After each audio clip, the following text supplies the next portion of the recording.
Hey guys, we have a little bit of a different video today.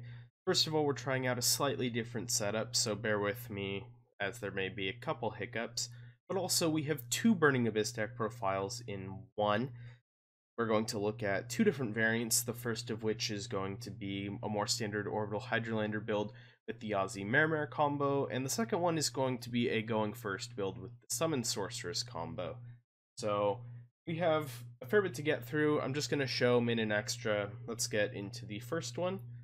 For Burning Abyss monsters, we have two Skarm, two Farfa. These are the best ones, the ones that you want to see the most. Skarm you want in the graveyard is, of course, Tour Guide from the Underworld is a great extender the following turn.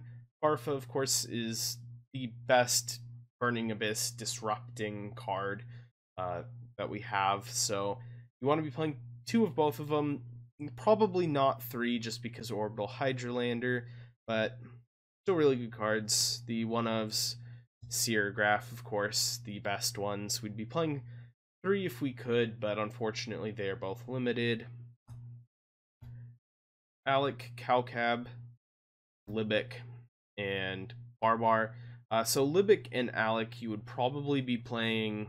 You could play two of either of them. They're both really solid cards. Most Hydrolander builds right now are playing 10 Burning Abyss monsters. That's what I'm sticking to in this one. But both of these could definitely be bumped up to 2. For our Burning Abyss monsters in Spirit, we have one Tour Guide from the Underworld, of course. Excellent extender that we can search with Skarm. And we have our triple Fiendish Rhino Warriors, who are essentially any Burning Abyss monster we want when it's sent to the graveyard, and it sets up our 2-card Beatrice combo. So it's a really strong card. Of course, it is the only 3 of monster we play, and there's a reason for that. For other extenders, 2 Tsuchinoko, 2 Jackalope, and 2 Gallus. These are all pretty strong, especially the dangers now that Malicious is semi-limited. I think they've gone from really good to mandatory. They can be link fodder, they can help you make Dante, they can just do pretty much everything you need. So I would really recommend playing them if you can afford them. I know the Tsuchinokos are kind of expensive. They are dropping in price though, I think. Playing the one of Edgem Sabers, this is a card I really like a lot because it is an extender from the graveyard that is also level 3, so it can help you make Dante and such if necessary. Puts a card from your hand back on top of the deck, so Snow, Octenborg, those sorts of cards. I know Joshua Oosters, who was playing a very similar deck to the one I'm showing right now, was playing Glow Up Bulb instead. That's another interesting extender from the graveyard that I would definitely consider playing. Speaking of which, Octenborg, we have the Speedroids. Octenborg kind of sucks to draw, but I think it's definitely worth playing because when you get Terror Top, it is just a free Dante right there. It is a special summon that can bait an Ash Blossom. Terror Top is just a really, really strong card, even at 1. So I like it quite a bit. I've kind of gone back and forth on playing it, but it seems like a solid choice, especially now that Malicious is once again semi-limited. Unfabled Sulcius, I think it's still a good card even without Malicious. Then again, if you do want to cut a card to bump something up to 3, or you want your second Alec, second Libic, then this is one of the first cards you can consider cutting. There are times where you have things in your hand that you want in the graveyard, and this is a great way to do it while also summoning a monster. Like 2 Destrudo, a lot of people play 3 for the combo, make sure they always see it. The thing is though, between if you're going second, between the 6 cards in your hand and you're milling probably at least 3 cards with Dante, you're almost always going to have access to Destrudo, and you don't want to open more than 1. It's pretty hard to brick. You don't really do anything with the second one, so we're trying to avoid that. I'm just playing 2.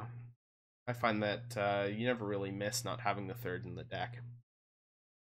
Like I've mentioned in my previous video, I don't have my whole collection with me, so I don't have a Mare. I'll probably edit it over this, the card.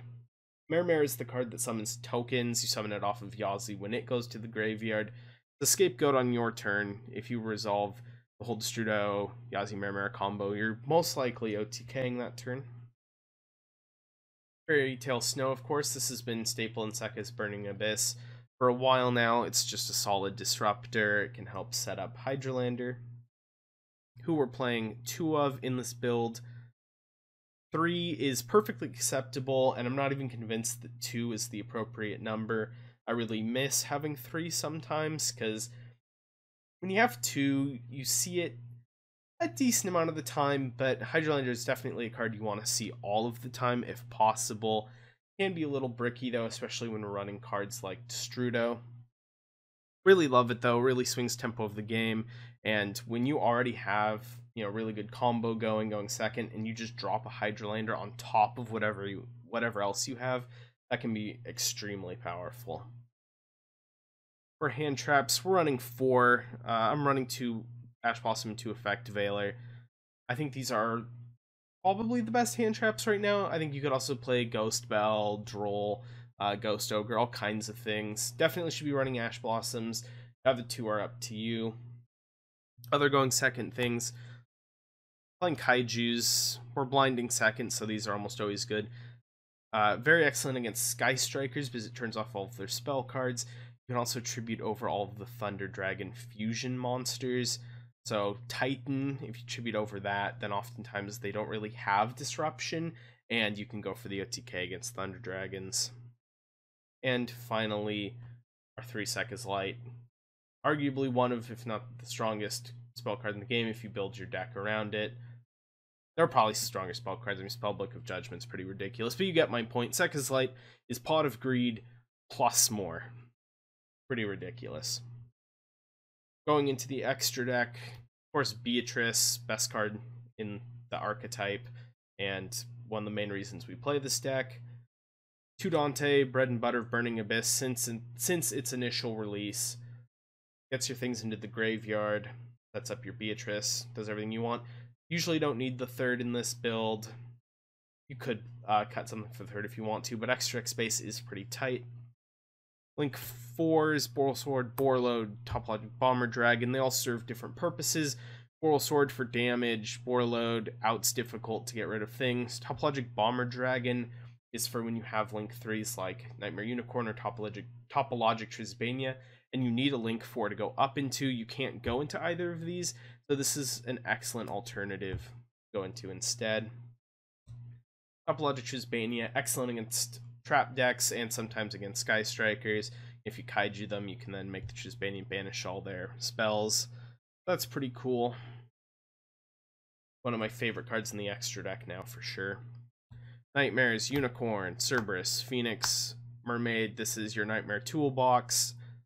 If you have a problem, usually one of them can solve it.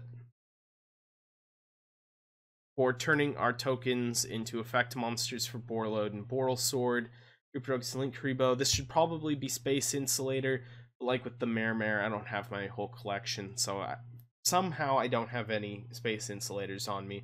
Reproduce is basically the same card. Doesn't really matter. Just Link Kribo, and you need something, a generic Link 2 that points down. Yazi, of course, this is what you're making with Destrudo. This is what summons Mermere. This is the linchpin of that entire combo. And Pilgrim for when Beatrice gets destroyed. So that's the first one. Pretty standard. I think this is going to be most likely the best variant of Burning Abyss going forward. That seems to be what a lot of competitive Yu-Gi-Oh players are running. But we're going to look at the other variants, which I think still has some potential. Okay, so for the second deck profile, we're going to start with 3 Skarm this time. No issues with Orbital Hydra Lander this time. We can run as many as we want. And generally, we do want to see it in the graveyard. That allows us to, once again, search Tour Guide and turn around for an OTK. 2 Farfa, 2 Libic. Libic's really good in this build because you just want to summon a bunch of level 3s, and this allows you to get Burning Abyss monsters out of your hand, while non-Burning Abyss monsters are on the field. 2 Alec.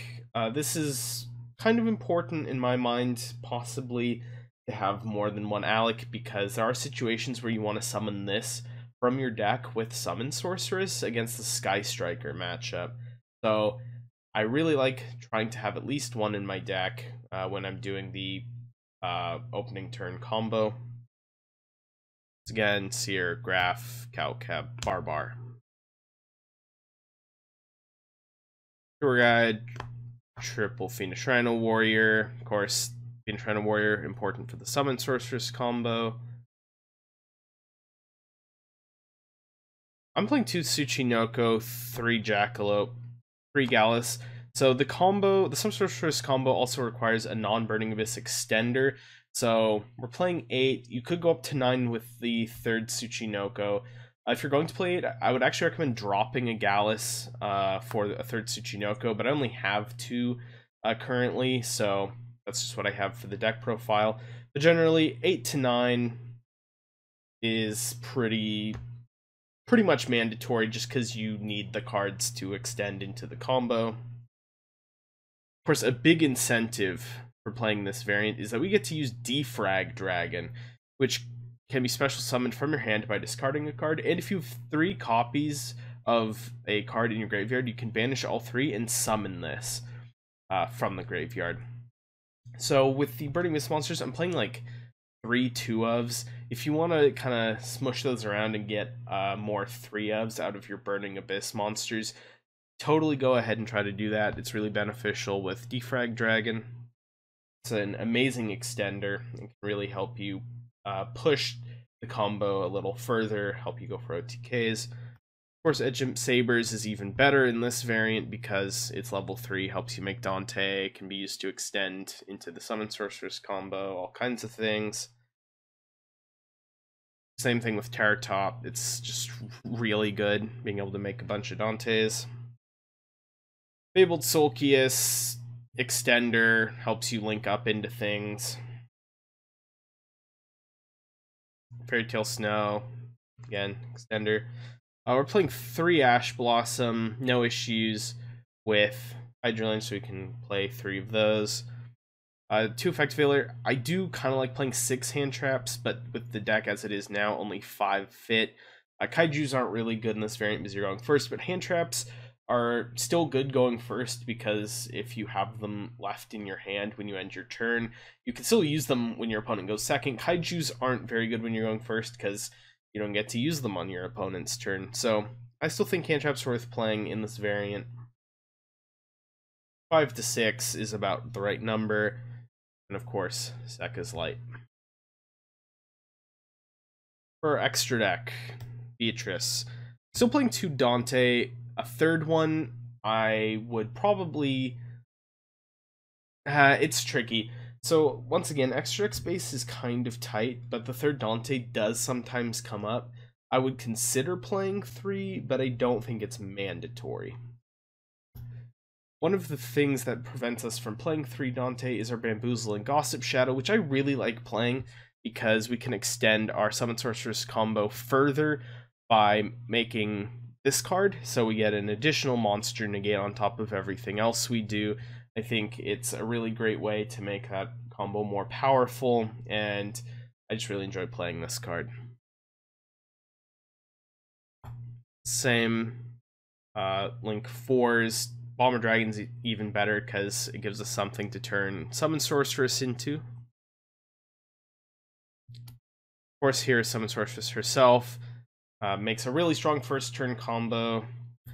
Bisbania, our other Link 3.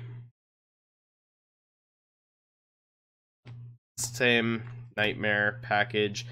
Mermaid's probably cuttable if you want to make more room. If you want the 3rd Dante, that's a good place to start.